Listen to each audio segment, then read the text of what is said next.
Please subscribe Sadhguru Sai Creations.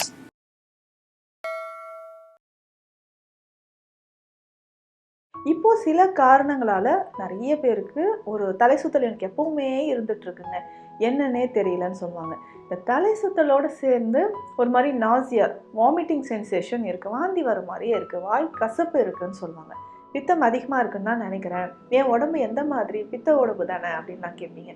So பித்தம் அதிகமானால் தலை சுற்றல் ஏற்படலாம். அதற்கான பித்தம் அதிகரிச்சுன்னா முதல் சிம்டம் நம்ம தலை சுற்றல் சொல்லலாம்.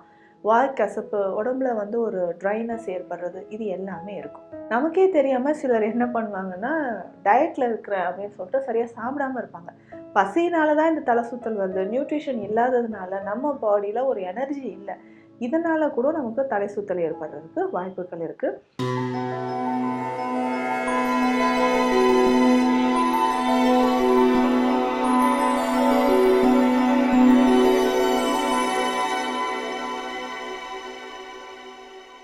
சத்குரு சாய் கிரியேஷன் வியூவர்ஸ் அனைவருக்கும் வணக்கம். நான் டாக்டர் நித்யா, சித்தா ஃபிசிஷியன். தலை சுற்றல், இந்த தலை சுற்றல் நிறைய பேருக்கு வந்து சைலண்ட்டாக இருந்துக்கிட்டே இருக்குங்க அப்படின்னு சொல்லுவாங்க. இந்த கிடினஸ் அப்படின்னு சொல்கிறது எந்தெந்த காரணத்தினால நமக்கு தலை சுற்றல், விர்டிகோ அப்படின்னு சொல்லுவோம். இந்த விர்டிகோ பெரும்பாலும் வயதானவர்களுக்கு தான் வருமா அப்படின்னா கிடையாது. முன்னாடியெல்லாம் வயதானவர்களுக்கு இருந்தது. இப்போது சில காரணங்களால் நிறைய பேருக்கு ஒரு தலை சுத்தல் எனக்கு எப்பவுமே இருந்துகிட்ருக்குங்க, என்னன்னே தெரியலன்னு சொல்லுவாங்க. இந்த தலை சுத்தலோடு சேர்ந்து ஒரு மாதிரி நாசியா, வாமிட்டிங் சென்சேஷன் இருக்குது, வாந்தி வர மாதிரியே இருக்குது, வாய் கசப்பு இருக்குதுன்னு சொல்லுவாங்க. அடிப்படையில் இந்த தலை சுற்றல் ரொம்ப சின்ன சின்ன விஷயங்களுக்காக தான் இருக்கும். ரொம்ப மேஜராக நம்ம வந்து கற்பனை பண்ண வேண்டாம்.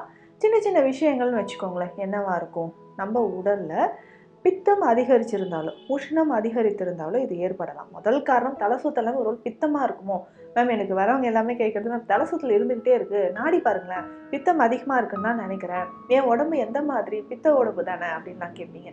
ஸோ பித்தம் அதிகமானால் தலை சுற்றல் ஏற்படலாம். அதற்கான பித்தம் அதிகரிச்சுன்னா முதல் சிம்டம் நம்ம தலை சுற்றல் சொல்லலாம். வாய் கசப்பு, உடம்புல வந்து ஒரு ட்ரைனஸ் ஏற்படுறது, இது எல்லாமே இருக்கும். இதை தாண்டி மற்ற காரணங்கள் அப்படின்னு சொல்லும்போது பிளட் ப்ரெஷர் குறையும் போது, லோ பிபி இருந்தால் நமக்கு தலை சுற்றல் ஏற்படுது. அதே மாதிரி ஹை பிளட் ப்ரெஷர் இருந்தாலும் தலை சுற்றல் ஏற்படுது. இதுவே நம்ம என்ன பண்ணுறோம்னா, நிறைய பேருக்கு இந்த சுகரோட லெவல் திடீர்னு high sugar, blood sugar level வந்து ரொம்ப ஹையாக இருக்குது. இதற்கு மாறாக ஒரு சிலருக்கு லோ சுகர் இருக்கிறதும் நம்ம பார்க்குறோம். பிளட் சுகர் லெவல் குறையும் போதும் நமக்கு தலை சுற்றல் ஏற்படலாம். நமக்கே தெரியாமல் சிலர் என்ன பண்ணுவாங்கன்னா, டயட்டில் இருக்கிற அப்படின்னு சொல்லிட்டு சரியாக சாப்பிடாமல் இருப்பாங்க. பசினால தான் இந்த தலை சுற்றல் வருது, நியூட்ரிஷன் இல்லாததுனால நம்ம பாடியில் ஒரு எனர்ஜி இல்லை, இதனால் கூட நமக்கு தலை சுற்றல் ஏற்படுறதுக்கு வாய்ப்புகள் இருக்குது.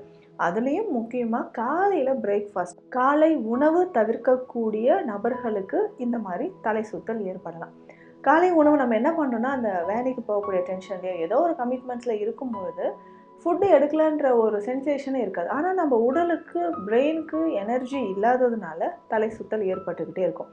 இன்னும் முக்கியமான ஒரு ரீசன் அப்படின்னு பார்த்தோம்னா, அனிமியா அப்படின்னு சொல்லக்கூடிய இரத்த சோகை. இரத்த சோகை, நம்ம பாடியில் ஹீமோகுளோபின் லெவல் குறைவாக இருக்கும் பட்சத்திலும் நமக்கு இந்த மாதிரி ஒரு தலை சுற்றல் ஏற்படலாம். இந்த தலை சுற்றல் வருதுன்னா ஃபஸ்ட்டு நமக்கு எப்படி இருக்கும், கண் வந்து பார்வை இருட்டுற மாதிரி தெரியறது. ஸோ நார்மலாக நம்ம பார்த்துட்ருப்போம், திடீர்னு ஒரு டல் விஷன் வர்றது, இருட்டாக தெரிகிற மாதிரி இருக்கிறது, திடீர்னு நம்மளுடைய பொசிஷன்லேருந்து சைடில் போகிறது, இல்லை ஏதாவது ஒரு சைடில் இம்பேலன்ஸாக நடக்கிறது, உட்காந்துட்டு இருக்கும் போதே தலையில் கை வச்சுட்டு உட்காந்துப்போம், தலையை நேராக வைக்க முடியல, பின்னாடி சாஞ்சி படுத்துப்போம், இந்த மாதிரி இருக்கும். சிலருக்கு திடீர்னு வரும், கொஞ்ச நேரத்தில் சரியாகும். காலையில் எந்திரிச்சோடனே தலை சுற்றல் இருந்துக்கிட்டே இருக்குங்க. ஒரு 1 or 2 hours கழிச்சு தான் நான் நார்மலாகவே இருக்கிறேன்னு சொன்னாங்க. அதே மாதிரி தான் திடீர்னு ஏதாவது ஒரு ஒர்க் பண்ணிகிட்டே இருக்கும்போது சடனாக எனக்கு தலை சுற்றல் வருதுங்க. உட்காந்துட்டு இருக்கேன், ரூமே சுற்றுது, தலைக்கீழாக சுற்றுது, நான் மட்டும்தாங்க ஸ்டெடியாக இருக்கேன், ஃபுல்லாக சுற்றுது. இந்த மாதிரியான டைப்ஸ் எல்லாமே இந்த தலை சுற்றல், வெர்டிகோ அப்படின்னு சொல்கிறதுல இருக்குது. மேஜராக இந்த கம்ப்ளைண்ட், இப்போ நான் சொல்லக்கூடிய கம்ப்ளைண்ட் பார்த்தோம்னா, செர்விக்கல் ஸ்பாண்டிலோசிஸ் இருக்கக்கூடிய நபர்களுக்கு நிச்சயமாக ஏற்படும். அதாவது கழுத்து எலும்புகளில் வந்து அந்த டிஸ்க் ஹெரனியேஷன், செர்விக்கல் வெர்டிபிரா இருக்குது இல்லைங்களா, இடையில இருக்கக்கூடிய அந்த டிஸ்க் வந்து பல்ஜ் ஆகும்போது நர்வ் கம்ப்ரெஷன் இருந்தால் நமக்கு இந்த தலை சுற்றல் ஏற்படுது. இது எல்லாமே தலை சுற்றலுக்கான காரணம். அடுத்ததாக கொஞ்சம் மேஜர் இஷ்யூஸ் அப்படின்னு பார்த்தோம்னா, நம்ம பிரெயினில் ஏதாவது பிளட் கிளாட்ஸ் இருந்தாலோ, இல்லை நமக்கு டியூமர் மாதிரியான கண்டிஷன் இருக்கும் பட்சத்தில் ஸ்ட்ரோக் நிறைய பேருக்கு வரும். அடிக்கடி வந்து பார்த்தோம்னா ஸ்ட்ரோக் வருது, ஃபிட்ஸ் வரக்கூடிய சீசர் அப்படின்னு சொல்லுவோம். ஸோ ரிப்பீட்டடாக நமக்கு வந்து சில எபிசோட்ஸ் வந்து வந்துட்டுருக்கலாம். வலிப்பு நோய் இருக்கக்கூடிய நபர்களுக்கும் நமக்கு தலை சுத்தல் ஏற்படுது. ஸோ இந்த மாதிரி மேஜராக இருக்கக்கூடிய இஷ்யூஸில் இந்த தலை சுத்தல் இருக்குதுன்னா இமிடியேட்டாக நம்ம என்ன பண்ணுறோன்னா அதற்கான சிகிச்சைகளும் ஸ்கேன் எடுத்து பார்த்தாவே தெரிஞ்சிடும்.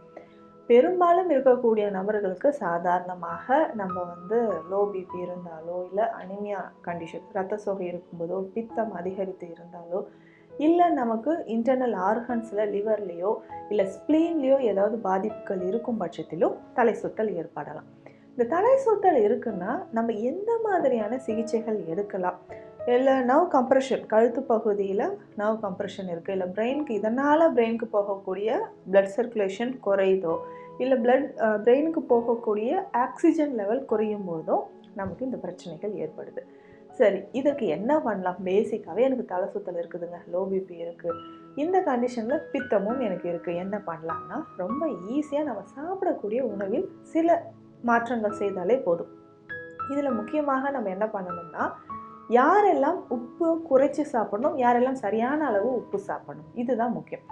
இதில் லோ பிபி இருக்கக்கூடியவங்க உப்பு வந்து நிறைய சாப்பிடணும்னு கிடையாது, போதுமான அளவுக்கு சாப்பிட்டுக்கலாம். ஒரு நாளைக்கு 4 கிராம் அளவுக்கு போதும். நார்மலாக நம்ம வந்து 4லேருந்து 5 கிராம் எடுக்கலாம். ஜென்ரலாகவே இது 4 கிராம் அளவுக்கு எடுத்தாலே போதும்.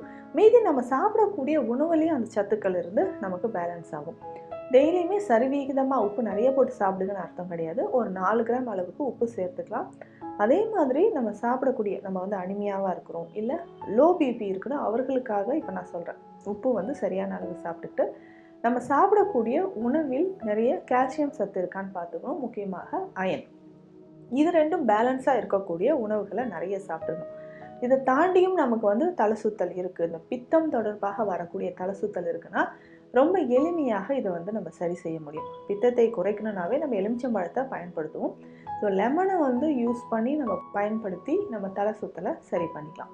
இதை எப்படி நம்ம என்ன செய்யலாம் அப்படின்னா, ஒரு எலுமிச்சை பழம் எடுத்துக்கணும், அதை 4ஆக கட் பண்ணிவிட்டு ஒரு முழு எலுமிச்சை பழத்தை ஒரு 1 லிட்டர் தண்ணீரில் போட்டுட்டு அதில் கொஞ்சம் 1 ஸ்பூன் அளவுக்கு சீரகம் போட்டு நல்லா கொதிக்க வைக்கணும். ஸோ இது வந்து கிட்டத்தட்ட ஒரு 15-20 நிமிடங்கள் நல்லா பாயில் ஆனதுக்கப்புறம் இந்த தண்ணியை மட்டும் வடிகட்டி எடுத்துட்டு இதை நம்ம குடிச்சிக்கிட்டே வரணும். இந்த தண்ணியை நம்ம எப்படி குடிக்கணும்னா, காலையில் ஒரு 200 ml குடிச்சணும். எம்டி ஸ்டொமக்கில் 200 ml தண்ணி குடிக்கணும். இப்படி நம்ம எம்டி ஸ்டொமக்கில் அந்த தண்ணியை குடிக்கும்போதே நமக்கு ஒரு நல்ல மாற்றம் தெரியறத பார்க்கணும். குடித்து ஒரு 15-20 மினிட்ஸ்லேயே நமக்கு என்னென்னா பாடியில் இருக்கக்கூடிய அந்த கழிவுகள் வெளியேற மாதிரி ஒரு நிலை நமக்கே தெரியும். இன்டர்னலாக நமக்கு வந்து பாடி நான் வந்து லைட்டாக ஃபீல் பண்ணுறேன், உடலில் இருக்கக்கூடிய கழிவுகள் வெளியேறுது அப்படின்றத நம்ம ஃபீல் பண்ண முடியும். அடுத்ததாக என்ன அப்படின்னு பார்த்தோம்னா, நம்ம பாடியில் இது அடுத்து இப்போ 200 ml குடிச்சிட்டோமா, அடுத்த டோஸ் நம்ம எப்போ குடிக்க போகிறோம்னா மதிய நேரத்தில் உணவு எடுப்பதற்கு ஒரு அரை மணி நேரம் முன்பு. அதே மாதிரி இரவு உணவு எடுப்பதற்கும் ஒரு அரை மணி நேரம் முன்பு இதை சாப்பிடணும். இந்த மாதிரி நம்ம ஒரு 200 ml இல்லை மதியம் இரவு 100 ml நம்ம குடிச்சிட்டு வந்தோம்னா இது எத்தனை நாளுக்கு குடிக்கணும்? ஒரு நாள் விட்டு ஒரு நாள் குடித்தா கூட போதும். இந்த மாதிரி குடிக்கும்போது பித்தம் தொடர்பான தலை சுத்தல் இருக்குது, இல்லை நமக்கு லோ பிபி இருக்குனாலும் இந்த எலுமிச்சை போட்டு கொதிக்க வச்ச சீரகம் போட்டு கொதிக்க வைத்த தண்ணியை நம்ம குடிக்கலாம். இதை யார் நம்ம தவிர்க்கணும் அப்படின்னா, அசிடிட்டி, அல்சர் இருக்கக்கூடிய நபர்கள். பெரும்பாலும் இந்த பித்தம் அதிகமாக இருக்கக்கூடியவங்களுக்கு அசிடிட்டி இருக்கும். ஏன்னா பித்தமே வந்து உஷ்ணத்தன்மை இருக்கக்கூடியது தான்.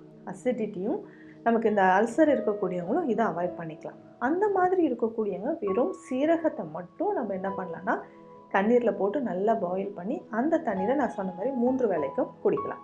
ஸோ இது பொதுவாக தலை சுத்தல் இருக்கக்கூடியவங்க இதை ஃபாலோ பண்ணிக்கலாம். இதற்கு அடுத்து நம்ம சித்த மருத்துவத்தில் நிறைய மூலிகை மருந்துகள் இருக்குது, இதையும் நம்ம ஃபாலோ பண்ணிட்டு வரலாம். இதில் நம்ம சொல்லக்கூடிய விழுதி அப்படின்னு சொல்லக்கூடிய மெடிசன்ஸ் இருக்குது. இந்த விழுதியிலிருந்து செய்யக்கூடிய சூரணமோ இல்லை கற்ப மருந்தோ நம்ம தொடர்ந்து பயன்படுத்தும் பொழுது நமக்கு தலை சுத்தல் வந்து குறைஞ்சிக்கிட்டே வரும். இந்த விழுதி கற்பம் வந்து ஒரு எக்ஸலண்ட் மெடிசன். இன்டர்னலில் இருக்கக்கூடிய ஆர்கன்ஸில் ஏதாவது ப்ராப்ளம் இருந்தாலும் அதை வந்து சரி செய்யுது.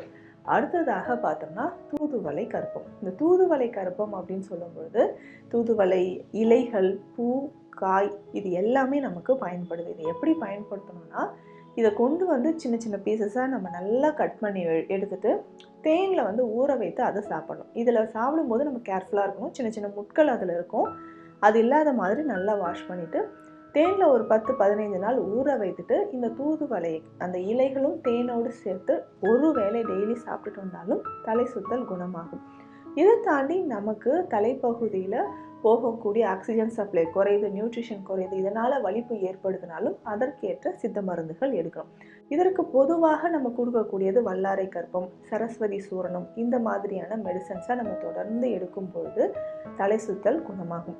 தலை சுத்தல் இருக்குன்னா அதை ஜென்ரலாக நம்ம ட்ரீட் பண்ணக்கூடிய ஒரு விஷயம்தான். இது நம்ம உடலில் என்ன ஒரு சின்ன பாதிப்புனால தலை சுத்தல் வருதுன்னு தெரிஞ்சு அதற்கேற்ற சித்த மருந்துகள் எடுத்துக்கோங்க. இதை தாண்டி வாரம் ஒரு முறை ஜம்பீர தைலம் பயன்படுத்தியும் நம்ம தலைக்கு குளிக்கலாம். ஜம்பீர தைலம் சொல்லும் பொழுது இது எலுமிச்சை அடிப்படையாக வைத்து செய்யக்கூடிய தைலம் தான்.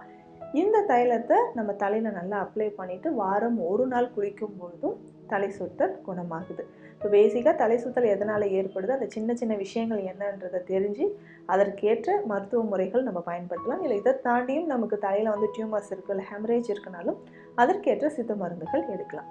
மீண்டும் அடுத்த பதிவில் சந்திக்கலாம். நன்றி.